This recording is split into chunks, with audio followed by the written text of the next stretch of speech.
This is the xTool P2 laser. If you've been watching my channel for the last 6 months or so, you've seen this pop up several times. This has been a great machine. It's got a lot of capabilities. However, it is a bit on the pricey side. The only reason I have it is because xTool was kind enough to send me one for review. However, they recently reached out to me and asked if I would be interested in showing you guys a bit more budget-friendly model. This is the xTool D1 Pro 20-watt diode laser.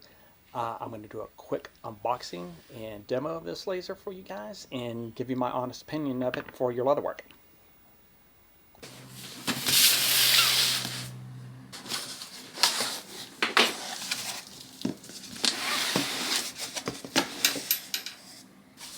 So one thing to note is that there's a fundamental difference between how the P2 and the D1 work.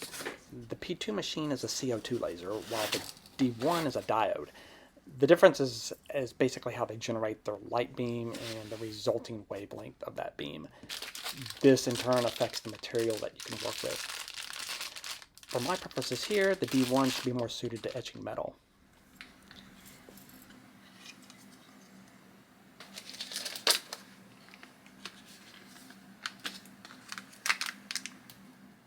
The D1 comes with a lot of accessories, the most important of which are your safety goggles. You always have to be wearing these when you're running the machine. Since I've worked with lasers before, I went out and bought a pair of my own. One thing, if you're going to do this, you need to make sure that any goggles that you buy are spec'd for the wavelength of laser that you are working with. Those will actually be etched into the goggles.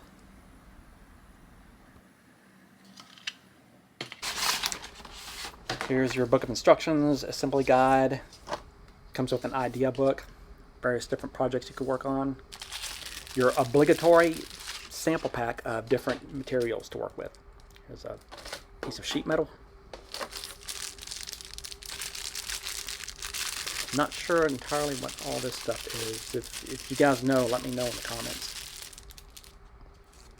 3mm plywood and cork, classic. Not sure entirely what this is for.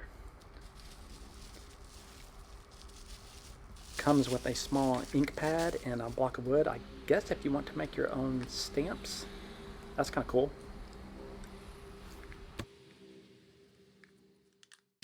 Metal business cards, classic. And this is a sheet of rubber. Not sure what you use this for. And looks like some maybe Christmas ornaments, some glass or silicate of some sort. I'm not going to spend too much time on assembly. The instruction manual for this is well illustrated. It's pretty straightforward. You're basically just screwing all the parts together. And there's not a lot of ways to put them together wrong. If you're buying a laser for your craft or your hobby, you're probably already someone who has those creative analytical traits already. Assembling the D1 shouldn't be much of a challenge.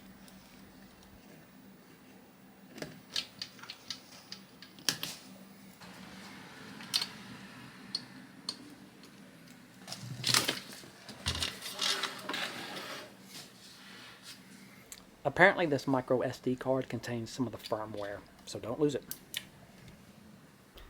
Okay, so to set the position of the laser module, you'll use the thumb screw on the left side and the swing down bar on the right.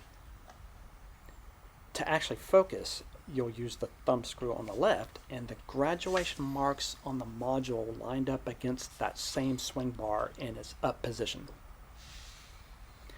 This is a little clunky to me compared to other machines I've used, but it works and it does eliminate the separate stepped focus blocks that can get misplaced.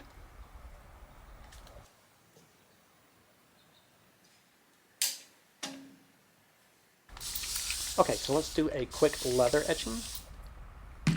I have come to wet or soak all my leather before I laser it. This just helps it lay flat. I'm going to be using xTool's Creative Space. This is their kind of proprietary software that runs their machines. You can also use Lightburn if you want.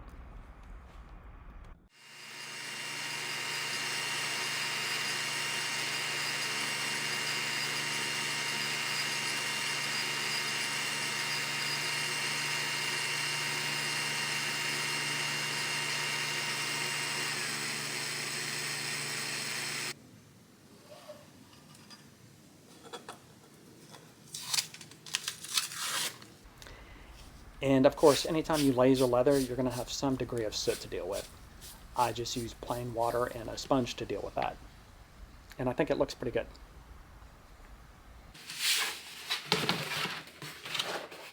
You've seen me laser cut leather in my other videos, but what if you don't want to actually cut with the laser, but want to design and make patterns? A lot of people use acrylic sheet for patterns. It's durable, it's waterproof, but it can also be expensive. I personally use bag stiffener. It's easy to cut, it doesn't smell like chemicals when you laser it, it comes in huge rolls so you're not limited to standard acrylic sheet sizes, and best of all, compared to acrylic, it's dirt cheap. Tandy Leather sells this roll for like $9. You can make a lot of patterns out of that. Here I'm going to make a pattern for my card wallet with snap enclosure. I've made this in a previous video, I'll link it here. This started off in Illustrator and I brought over that SVG file into Creative Space.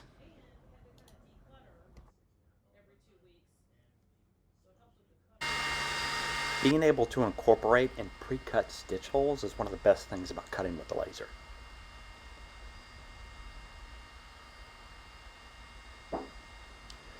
I'll go ahead and note here that the basic package for the D1 does not come with a honeycomb bed, so if you're going to be doing a lot of cutting, you probably want to get one of those. Here I'm just cutting on a large porcelain tile that also serves as the base for my laser.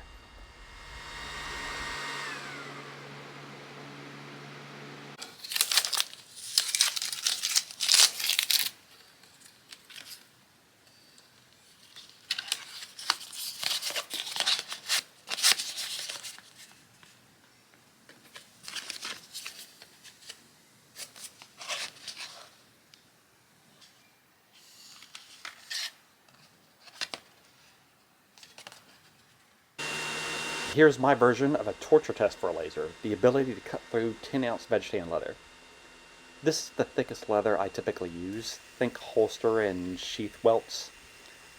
I set the D1 for 3 passes on this, though I could have maybe have done it in 2. That's the number of times it traces over a line to make it through a cut. In general, I've found that it's usually better to speed up the laser and make multiple passes rather than try to slug through a cut by slowing it down and cut it in one pass.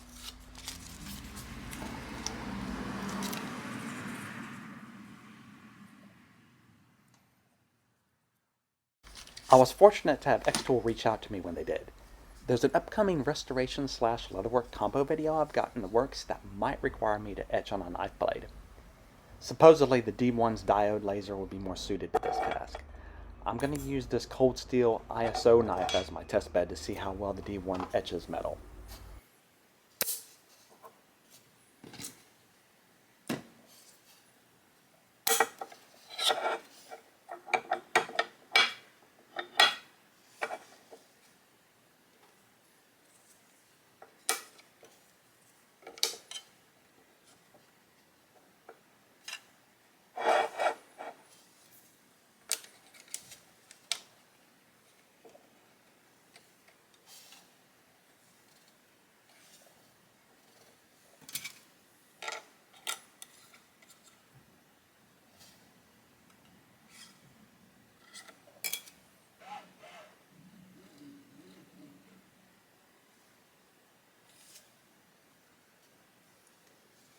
A little more on how the D1 works, as it's a little different from previous lasers I've used. You position your work area using the crosshairs. They're offset from the actual laser aperture, which is a little confusing, just ignore that. Also, the D1 doesn't really have a home setting. It uses relative positioning. In other words, you'll manually move the laser module to where you want the starting point to be, i.e. the origin. And on framing here, you can see that I set my origin wrong. That's an easy fix. Now it's right.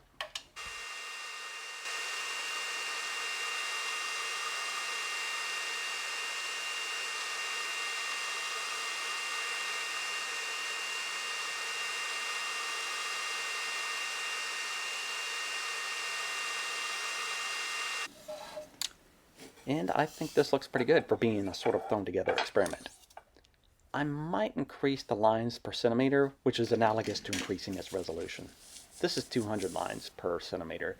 You can apparently go up to 300.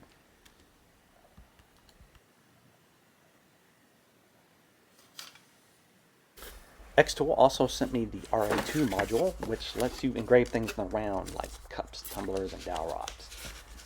I've got a leatherwork idea for this, but that is for another video. Make sure to subscribe and turn on notifications, and thanks to xTool for sending me some cool stuff to play with, and as always, thanks to my viewers for watching.